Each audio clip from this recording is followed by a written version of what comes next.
saksi khususnya dari 4 menteri ya, Jokowi ini. Dia diusir. Waduh. Sidang selesai, kuasa hukum Prabowo dan Ganjar berpelukan. Yang diajukan yang nggak berkualitas. Tidak berkualitas, saksi 01 dan 03.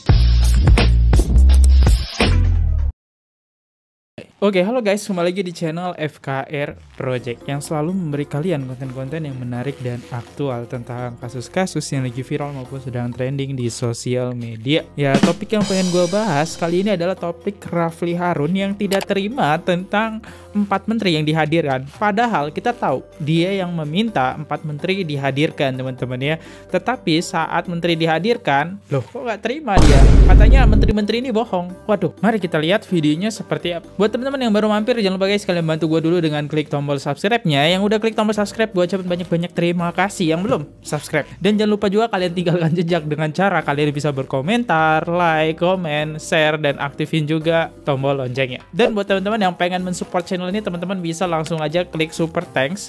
Nah, di situ teman-teman bisa berkomentar tentang hal apapun buat disampaikan ke penonton, karena di setiap akhir video kita bakal bacakan super thanks dari semua teman-teman. Gue lama kita bakal memulai videonya sekarang juga. Let's go.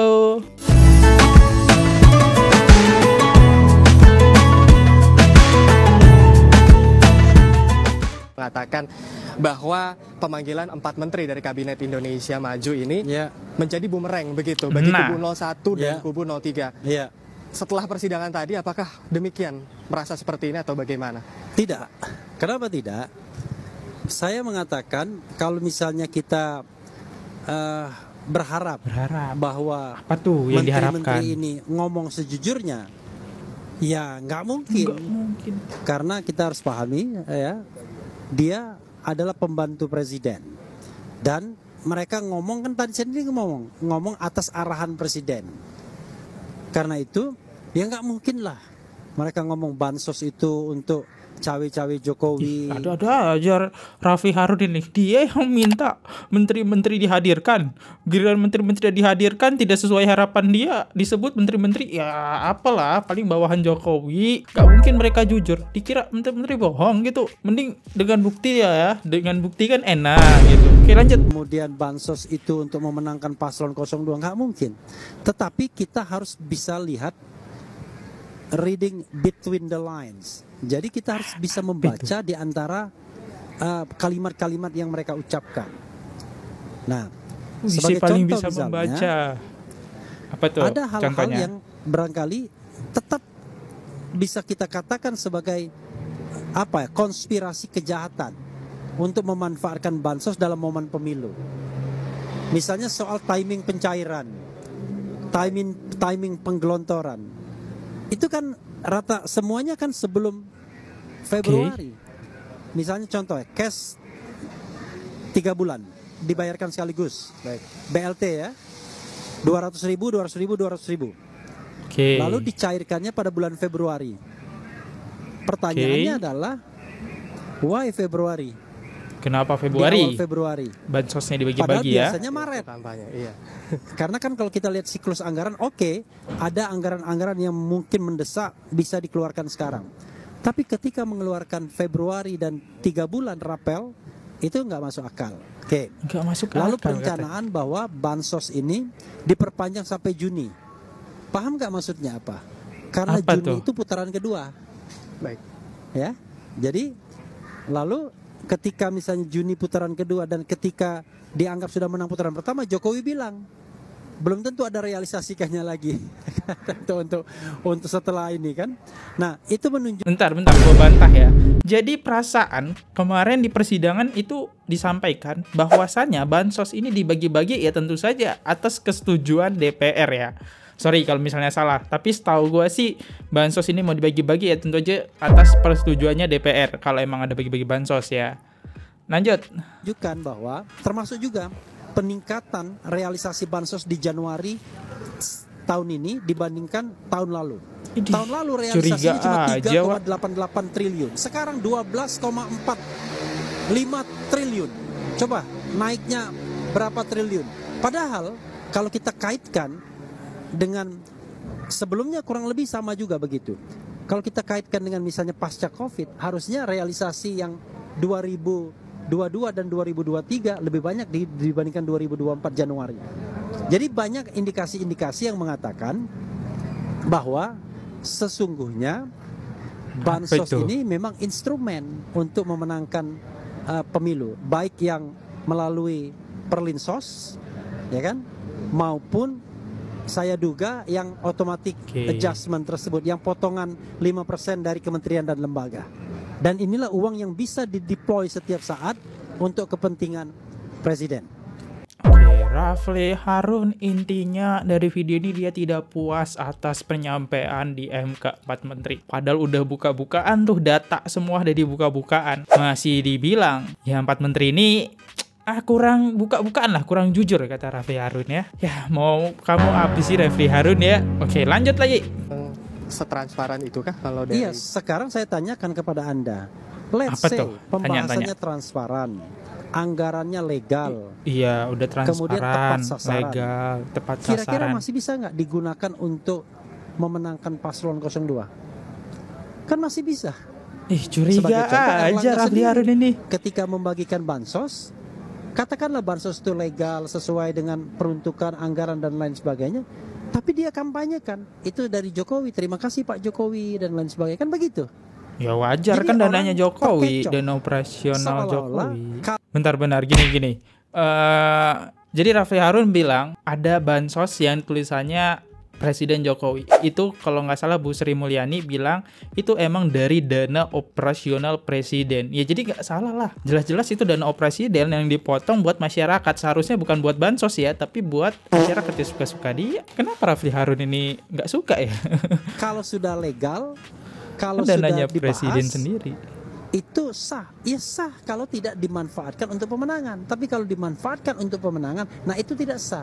Lalu indikasinya apa dimanfaatkan? Ya lihat saja perilaku menteri-menteri Jokowi yang sudah kita dalilkan. Bagaimana mereka mengaitkan bansos itu dengan pribadi Jokowi, bagaimana mengaitkan bansos itu dengan pemenangan Gibran.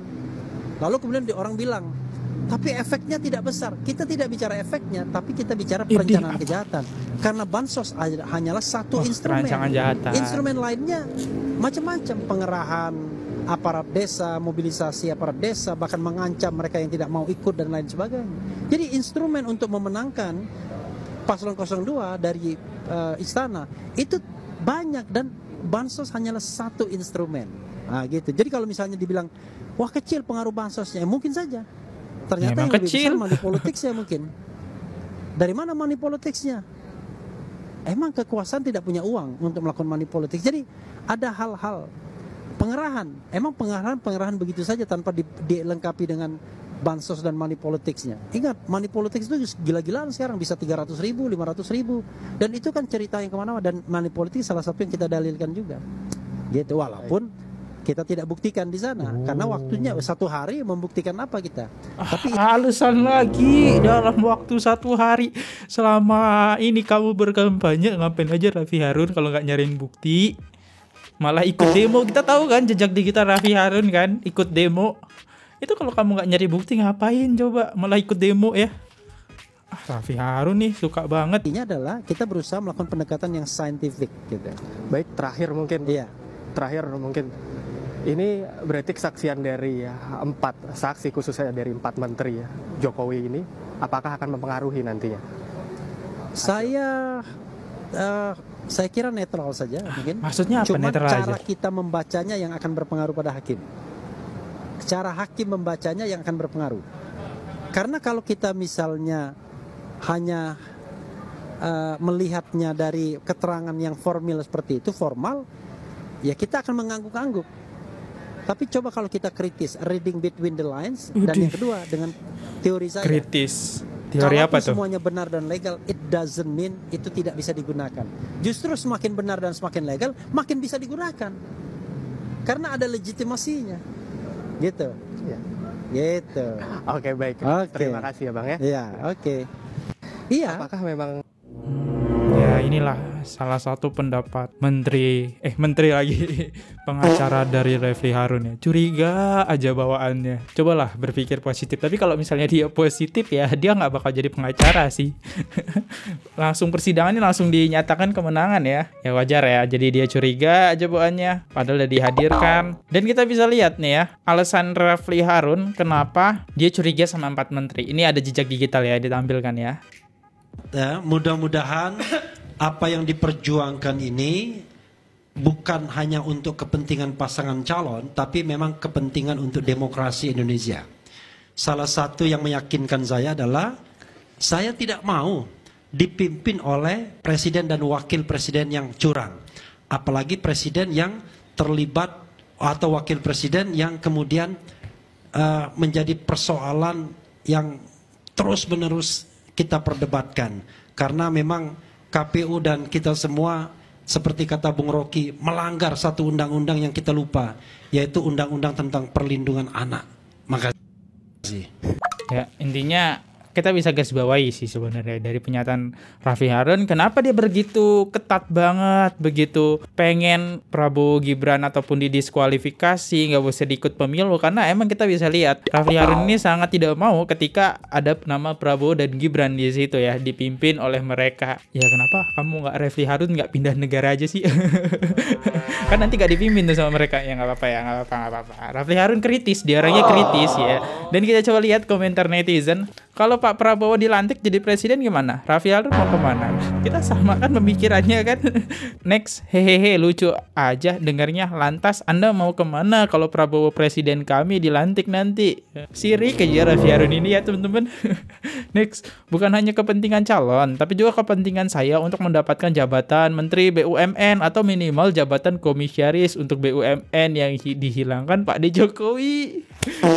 Oh iya, gue jadi ingat akan sesuatu kasus yang dimana Refli Harun ini pernah dicopot 2 kali dari jabatan komisaris di era Jokowi. Apakah Refli Harun ini masih dendam ya sampai dia membela-bela dan bahkan dia menyebut 4 menteri itu alah bohong aja tuh ya, orang di bawahnya Jokowi, tangannya Jokowi ya pasti bohong aja ya. Sebenarnya udah kita garis bawah ya bahwasannya 4 menteri ini udah disumpah teman-teman, kok masih bisa bilang dia bohong aja ya. Nah ini ya, oke.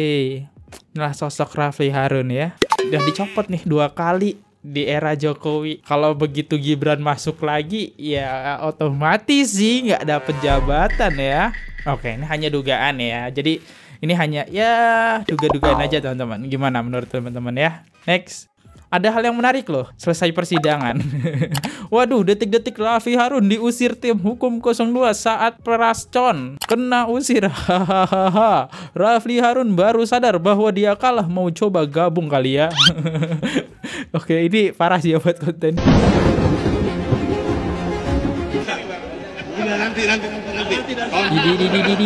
Diusir. Nanti baru untuk sambutan itu. Walaupun udah 35-0 nggak apa-apa. Ya bikin dulu, nggak apa-apa. Biar aja dia di sini. Oh jangan dong. Oh jangan dong. Oh minta ambil mic dia. Dia diusir. Waduh. Nanti baru makin sakit hati nggak nih Refli Harun ya? Apakah Refli Harun makin sakit hati teman-teman? Waduh, gimana nih ya? Ini ada yang komen nih, malu. Udah gabung-gabung kan udah ngerangkul ya, diusir. Pasti sih malu ya. Ya semoga sih Refli Harun gak sakit hati juga kayak sebelumnya dipecat Jokowi. Nah, mending kayak gini loh, kayak gini nih. Lihat ya. Henry. Sidang selesai, kuasa hukum Prabowo dan Ganjar berpelukan. Nah, Refli harus belajar kayak gini, saling berpelukan nih.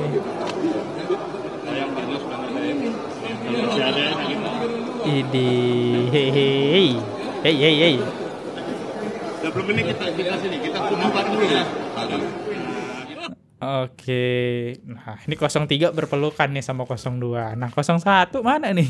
Diusir.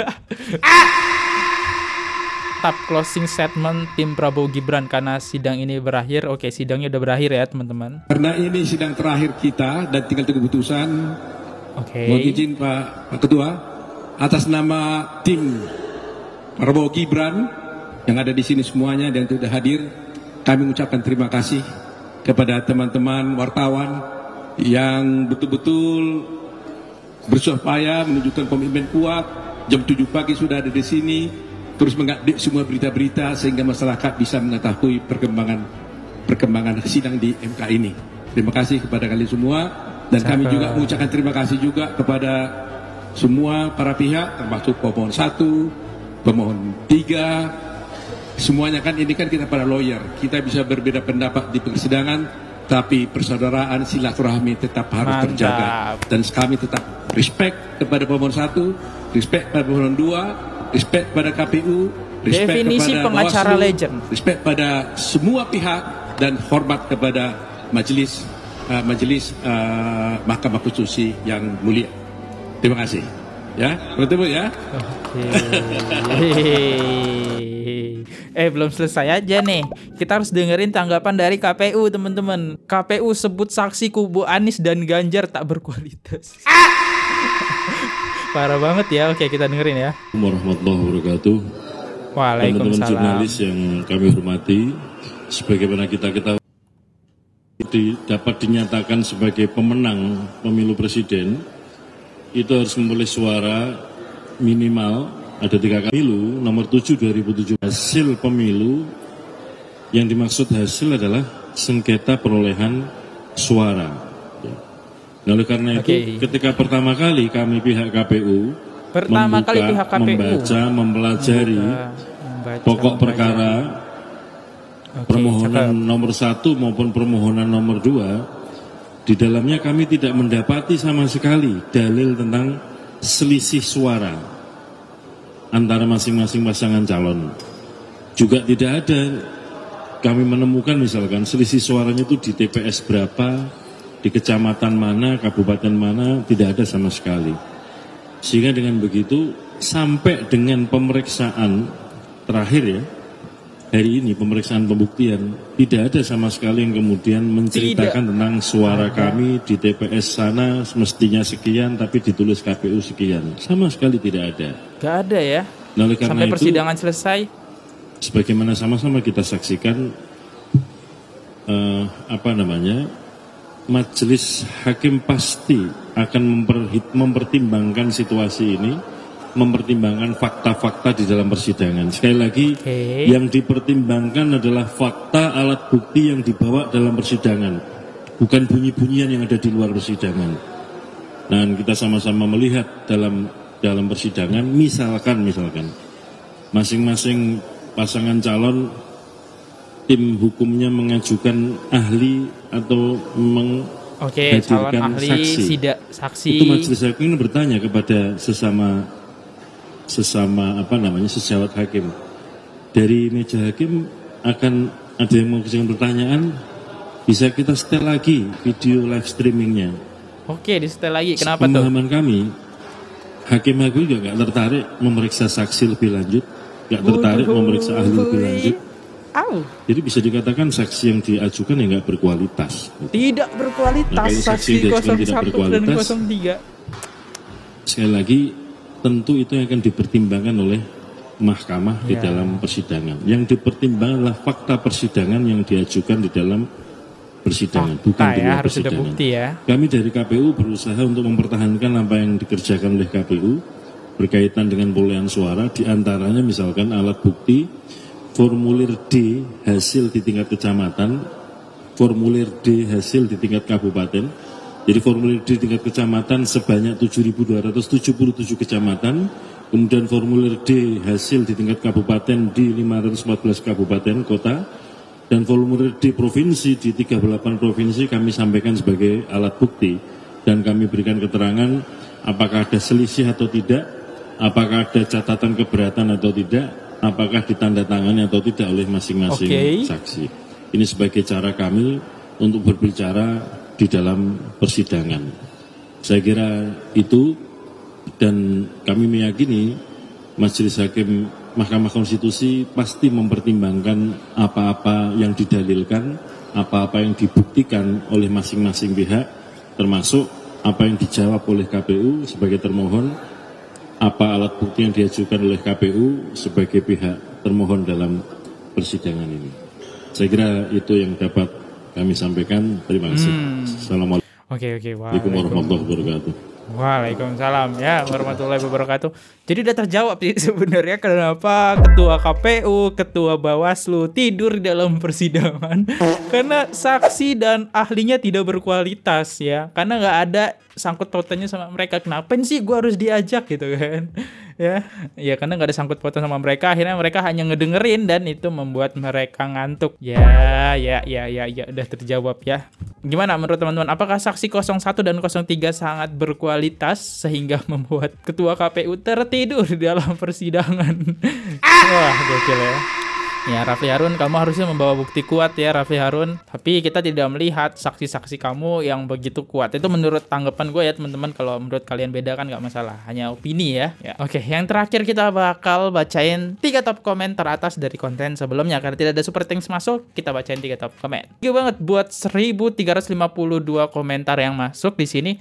Oke, kita lihat 3 top komen teratas aja ya.